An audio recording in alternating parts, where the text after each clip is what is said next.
ここから始めましょう。我ら黒曜のもとに集った瞳、外征不罰の英雄たち。Di video kali ini, kita bakal lanjutin pembahasan Ishura Season 2 lagi. Seperti biasa, gue bakal menjelaskan apa aja hal-hal penting yang perlu dinotis, dan juga beberapa hal yang dipotong di episode 2 ini. Misalnya aja, apa hubungan antara Kuro, Shishima, dan Lana? Apa itu organisasi mata obsidian? Kenapa pencatatan yang Shirok lakukan tidak menggunakan huruf, melainkan memakai simbol gambar? Lalu, saat Linares menitipkan surat, kenapa Shirok ragu bahwa atasannya belum tentu tahu alfabet yang dipakai Linares? Selain itu, bagaimana sistem kerja dari penyakit menyimpang yang bernama vampir di dunia itu? Semua pertanyaan itu bakal gue jawab di video kali ini. So, nggak usah banyak bacot lagi, kita langsung aja breakdown tiap bagian dari episode 2 anime Ishura ini. Di scan awal, kita diperlihatkan Kuro yang sudah berada di Kerajaan Baru Lithia. Kerajaan Baru Lithia sendiri adalah sebuah kerajaan yang dihancurkan oleh Auratia dalam satu malam. Namun, pemberitahuan resmi ke seluruh warga adalah bahwa kota Lithia hancur karena kebakaran besar. Tujuan Kuro pergi ke sana adalah untuk mencari informasi soal tentara Lithia yang bergabung ke loyalis kerajaan lama. Singkatnya, Kuro kemudian bertemu Shishima yang merupakan sisa dari pasukan kerajaan Lithia. Kuro, Shishima, dan Lana dulunya adalah anggota dari mata obsidian. Namun, setelah Raja Iblis sejati mati, mereka keluar dari mata obsidian dan mencari kedamaian dengan cara mereka masing-masing. Untuk si Lana, dia berencana membantu Auratia dengan cara menjadi mata-mata Auratia di kerajaan Lithia. Setelah konflik dengan Lithia beres, Lana dijanjikan akan mendapatkan kewarganegaraan di Auratia dan bisa hidup damai di sana. Untuk Shishima, dia mendukung kerajaan Baru Lithia yang menjunjung kesetaraan hak berbagai ras. Simbolnya, ogre kayak Shishima ini nggak diakui sebagai warga negara di Auratia dan di kerajaan lama. Makanya dia bergabung ke kerajaan Lithia. Untuk Kuro, kasusnya hampir sama seperti Lana. Itu sebabnya saat tentara Lithia yang lain udah pada kabur ke pasukan kerajaan lama, Shishima masih di Lithia. Shishima tahu, meskipun Lithia dan kerajaan lama sama-sama memusuhi Auratia, namun ideologi yang dipegang oleh kedua kubu itu saling bertolak belakang. Selain itu, alasan Shishima bisa dengan mudah dibunuh oleh Kuro adalah karena Kuro menggunakan mata surgawi miliknya. Dia dengan akurat mampu menembakkan panah di waktu yang mustahil untuk dihindari oleh Shishima. Selanjutnya, kita akan membreakdown scan saat Shirok membuat laporan sensus penduduk di pegunungan Itaaki. Di scan ini diperlihatkan bahwa Shirok membuat laporan sensus di pegunungan Itaaki. Kota Itaaki sendiri adalah sebuah kota di atas gunung yang disebutkan di episode 1. Seperti yang dikatakan oleh penduduk Gurun Yamaga, tidak seperti badai partikel, Dewa Pencipta Kata tidak melindungi penduduk di kota Itaaki. Akibatnya, kota itu pernah dikuasai sepenuhnya oleh pasukan Raja Iblis. Namun, setelah Raja Iblis sejati berhasil dibunuh, para penduduk yang berhasil dievakuasi, mereka kemudian kembali ke kota Itaaki. Itu sebabnya Shirok diperintah oleh Eno untuk mendata ulang sensus penduduk di sana. Alasan Shirok tidak menggunakan huruf saat membuat laporan, tapi justru menggunakan gambar simbol. Hal ini berhubungan dengan sistem seni kata di mana setiap bahasa berbeda yang diucapkan seseorang akan secara otomatis diterjemahkan saat didengar oleh orang lain.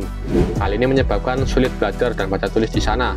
Itu sebabnya Shirok menggunakan lambang keluarga yang berupa gambar dan simbol untuk mengidentifikasi keluarga di sana. Hal ini juga berkaitan dengan scan saat Linares meminta Shirok untuk mengantar surat yang ia minta. Mengingat buta huruf dan susahnya belajar baca tulis di dunia Ishura, beberapa bangsawan hanya memahami aksara yang diwarisi para pendahulunya masing-masing. Itu sebabnya Shirok ragu apakah atasannya bisa membaca surat yang Linares titipkan. Setelah diperkenalkan dengan banyak gadis di Ishura yang mati secara mengenaskan, kali ini kita bakal diperkenalkan dengan gadis cantik bernama Linares. Meski kurang begitu jelas di animenya, Linares ini memiliki fisik yang sangat lemah. Dia tidak bisa melakukan pekerjaan fisik yang berat. Itu sebabnya dia hanya bisa merawat bunga mawar yang berada di kediamannya. Jika di episode 1 kita diperkenalkan dengan manusia terbesar dan manusia terkecil, di episode 2 ini kita diperlihatkan pertemuan antara gadis polos dengan pria pendiam. Balik ke pembahasan, saat Shirok mendengar nama dari ayah Linares yang adalah Reinhardt si Obsidian, Shirok langsung kaget sekaligus takut. お父上の名を伺っても。黒曜国王レハートと言います。 Alasan dirinya kaget dikarenakan saat era kekacauan yang diciptakan Raja Iblis sejati, mata obsidian adalah guild intelijen rahasia yang dikenal luas di antara mereka yang terlibat dalam perang di era Raja Iblis. Pada saat itu, ada sebuah insiden yang dikenal oleh semua orang sebagai aktivitas spionase oleh mata obsidian. Akhirnya, mata obsidian menggunakan nama tersebut sebagai bagian dari perang informasi yang mereka lakukan. Setelah pergi dari kediaman Linaris, Shiro kemudian memberikan surat yang dititipkan Linaris pada atasannya. Dengan tanda-tanda yang Linaris berikan pada Enu dengan cepat menyadari bahwa Linaris adalah seorang vampir yang dapat menjadi ancaman Aureatia. Di percakapan antara Enu dan Shiro, ada sebuah percakapan yang dilewatkan di animenya. Percakapan itu menyebutkan seorang pengunjung yang menyebarkan sistematik di dunia Isura bernama Victor Sipelit. Kemudian dijelaskan oleh Enu tentang karakteristik dari vampir. Sederhananya, vampir adalah penyakit menyimpang yang dapat mengendalikan tindakan orang yang terjangkitnya. Cara penularannya sendiri adalah dengan menyebarkan virus atau patogen vampir lewat luka darah atau selaput lendir. Gue nggak tahu ya maksud dari lewat selaput lendir. Mungkin maksudnya virus vampir dapat disebarkan lewat hubungan intim. Ya gue nggak tahu sih. Ya silakan koreksi aja lah jika gue salah. Lalu untuk orang yang telah terinfeksi, mereka tetap terlihat seperti orang normal. Namun saat induk vampir memerintahkan mereka, maka perintah itu adalah mutlak sekalipun itu adalah perintah bunuh diri. Di tahap selanjutnya, orang yang telah tertular virus vampir, maka darahnya juga akan mengandung patogen vampir dari induknya yang dapat ditularkan ke orang lain. Selain itu, informasi tentang vampir yang lemah terhadap sinar matahari atau senjata perak, hal itu tidak berlaku dan hanya rumor belaka. Namun, virus vampir ini tidaklah maha kuasa. Mengingat bahwa virus ini ditularkan melalui darah, segala makhluk yang tidak memiliki metabolisme kehidupan tidak akan tertular oleh virus vampir. Contohnya aja, Shulk dan Nihilo. Mereka berdua termasuk mayat hidup, jadi mustahil tuh mereka berdua tertular virus vampir. Belum lagi ada counter fatal di mana virus vampir dapat diatasi dengan vaksin antibodi yang membuat orang kebal terhadap virus. Jika Linaris bertemu sama mereka, maka dia itu nggak jauh beda dari gadis lemah pada umumnya. Setelah tahu bahwa ada vampir di pegunungan Itachi, Enu segera mengumpulkan pasukannya buat membasmi mereka. Namun, meskipun sudah membuat persiapan sebaik mungkin, rupanya semua pergerakan yang Enu lakukan sudah diprediksi sama Linaris. Alasan seluruh pasukan milik Enu terinfeksi virus adalah karena mereka berkumpul di dalam kediaman Linaris. Berbeda dengan vampir pada umumnya yang menginfeksi melewati luka darah, Linaris dapat menginfeksi korbannya lewat aroma dari darahnya yang menyebar di udara.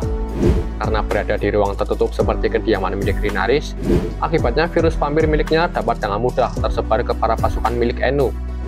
Tujuan Linaris sendiri adalah untuk mengembalikan masa kejayaan dari mata obsidian sekali lagi. Untuk tujuannya itu, dia berniat menciptakan era perang sekali lagi lewat turnamen kerajaan. 王城試合に私たちを推薦してくださいますね。お父様のためにもう一度戦乱の嵐の時代を作りましょう。 Dalam rapat yang diikuti oleh beberapa pejabat Aureatia ini, terdapat banyak pembahasan yang dipotong saat jadi animenya.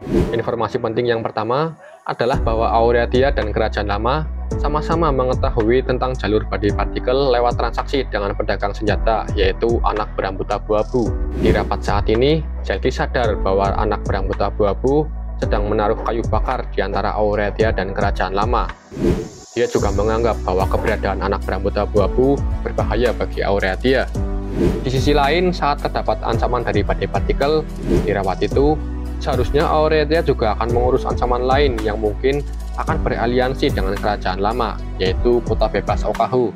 Jenderal Hardy adalah perwira yang bertugas dalam mengatasi Kota Bebas Okahu.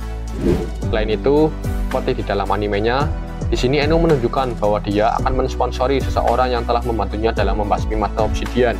Namun, kenyataannya, kandidat milik Enu adalah salah satu anggota mata obsidian yang direkomendasikan oleh Linaris untuk ikut dalam turnamen.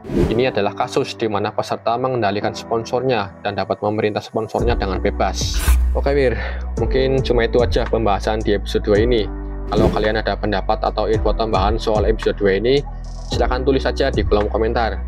Oke, makasih buat yang udah nonton dan see you di next video.